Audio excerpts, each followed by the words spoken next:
My name is Cameron Harges. I am an English 102 student, and this is my argument. In today's world, there is many great pieces of art, and many great pieces of art are still being made today. Art surrounds our everyday lives, and it should be appreciated. Consider the Renaissance period art, such as the Mona Lisa and the Statue of David. Both of these pieces of art celebrate the human body and life in general. A person could infer from these examples that art imitates life. And my two pictures are of the Mona Lisa and the Statue of David, which are both of people. The summary of my opposition's position. My opposition believes that life imitates art. Throughout history, a person could see how art has influenced and progressed life. One example of this can be seen in science fiction writers. Jules Verne, a famous science fiction writer, wrote the books 20,000 Leagues Under the Sea and many other science fiction novels. The picture on the bottom left-hand corner of the screen is Jules Verne himself, and to the right is his book 20,000 Leagues Under the Sea, which is in French because he was a French writer. The summary of my opposition's position continued. These novels featured many ideas that inspire future readers to create new things that we can see now in our everyday lives. Another example can be found in the movie V for Vendetta. This movie used the mask to visualize the idea of rebellion, and today that mask is still used to make a statement. And the bottom right-hand corner of the screen, that's what the Guy Fawkes mask looks like that was used in the movie V for Vendetta. In these cases, it is easy for a person to understand how life imitated art.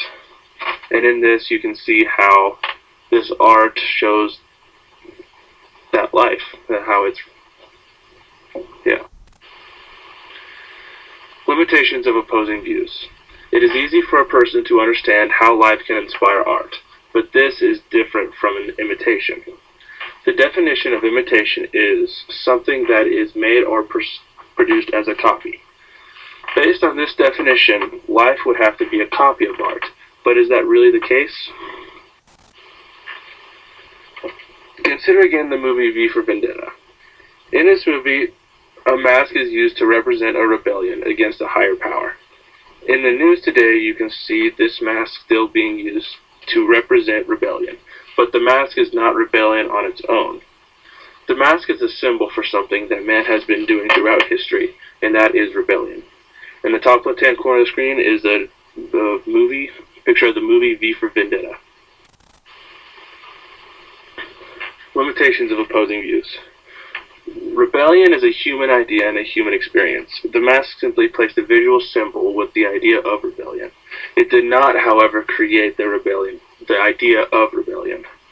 In this way, a person could still infer that the art of the mask imitated the idea of rebellion. Recall Jules Verne, the science fiction writer. His novels inspired many great minds to create new inventions, but Verne's words simply inspired imagination. Imagination and thought is a human ability, and is what separates us from being animals.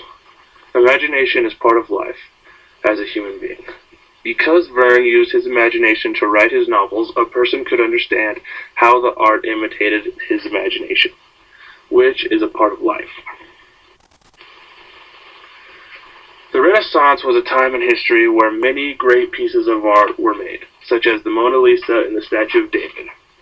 Both of these pieces of art were made based off of what human beings look like.